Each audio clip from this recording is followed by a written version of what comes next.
love it. I love it. I love it.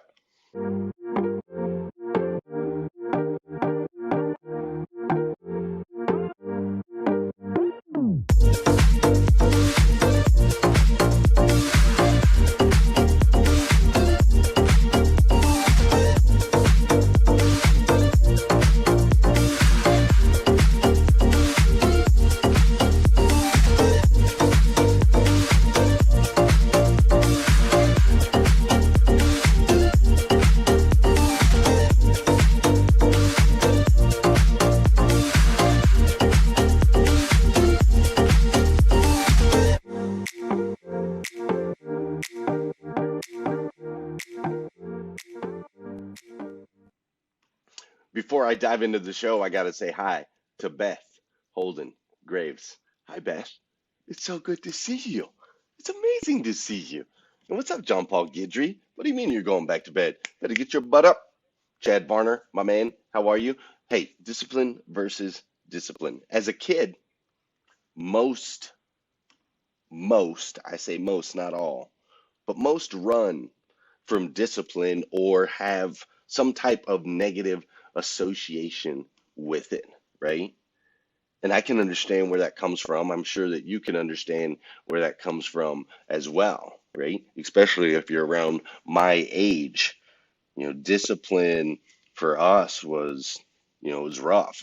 And it came from our teachers and it came from our parents. You got the discipline that old spankings with the rulers they used to do in the schools. And then, for my dad, discipline for us was it was rough. you know it was a big leather belt with a big gold medallion belt buckle that sat on top of the television to remind us that we walked every day, that we stepped in fear, that if we stepped out of line he was going to straighten us up physically, right? It was tough. And so my associations with discipline as a kid were negative. I didn't think there was anything positive about discipline. I used to think about, when I thought about discipline, I thought about things like jail, right? Because I couldn't stay out of there. I've been to jail 17 different times in my life.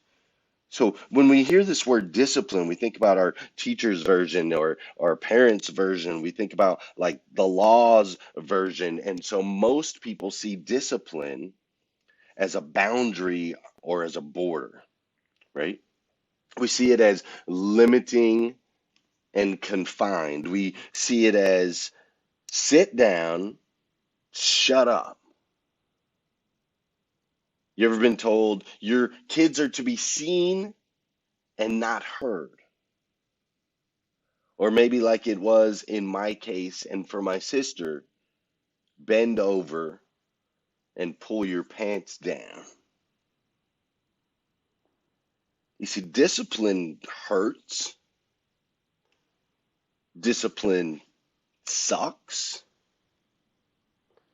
Discipline is a consequence of an action. And see, most of that, I believe, most of that is true. See, I do believe that discipline does hurt. It does, man. Being disciplined hurts. Are you kidding me? It's not easy. It's not easy. It hurts. My friend Josh Cummins, yesterday, invited me to go to dinner.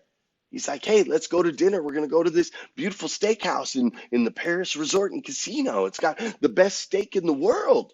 It's incredible. Let's go have dinner. And I'm like, yeah, I totally want to go have dinner with you at 9 o'clock at night, which is normal. I want to go have dinner with you at 9 o'clock at night, but I can't. I got a show to do in the morning.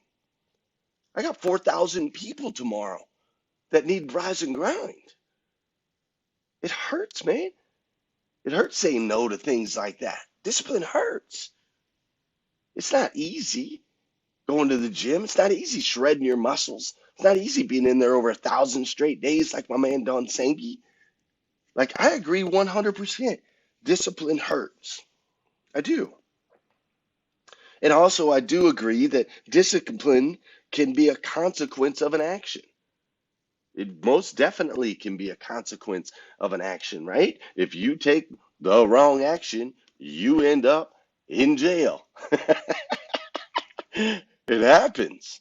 If you take the wrong action, it could lead to issues in your relationships. It could lead to divorce. It could lead to you getting fired, losing your job. So there's definitely that aspect of it. It can be a consequence of an action. But I do have to tell you this: discipline doesn't have to suck. You see, most people think that it sucks.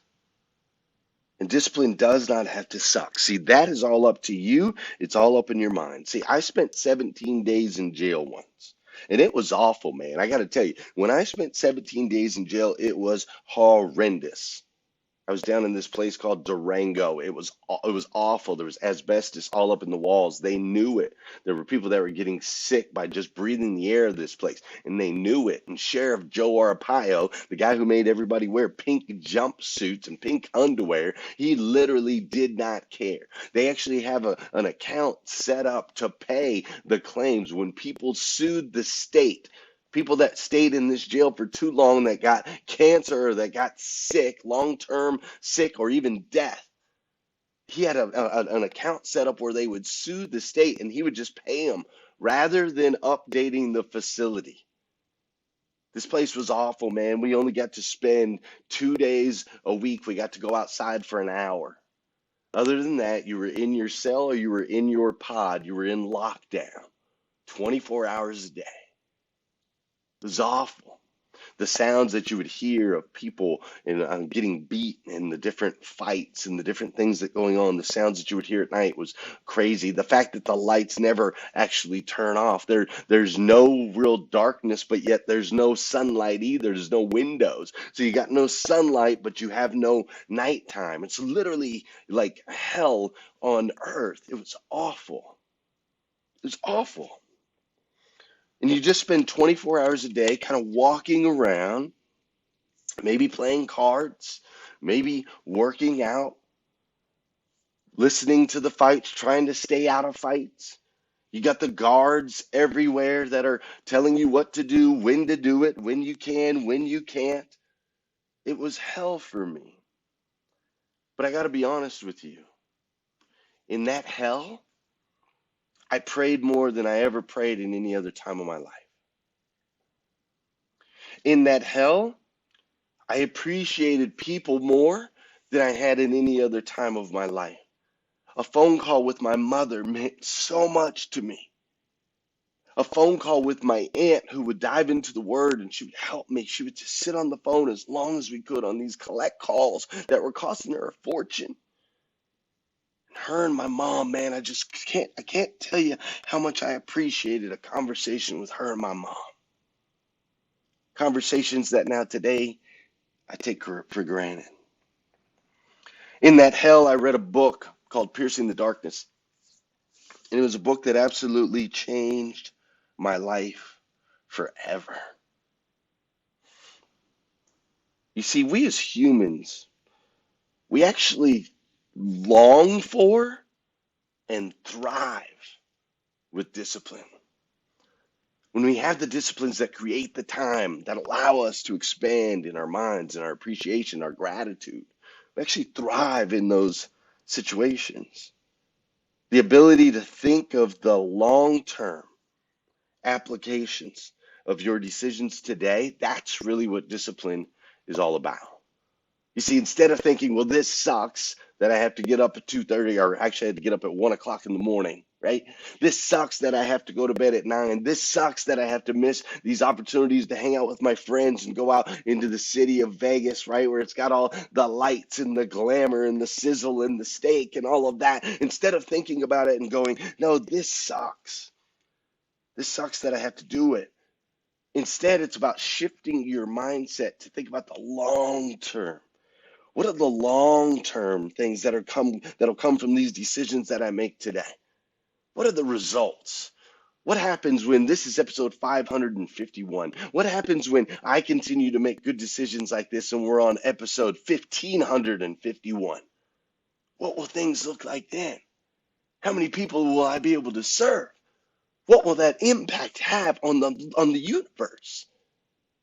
Those are the questions you want to ask yourself. That's how we start to use discipline and develop discipline in a way that it can propel your lives forward. You see, I want you to be able to come to Las Vegas. That's what I want. I want you to be able to come to Las Vegas, and I want you to be able to say no to the things that don't fall in line with your mission, your vision, and your values in life. I want you to be able to go to bed at 9 p.m. if that's what you need to do.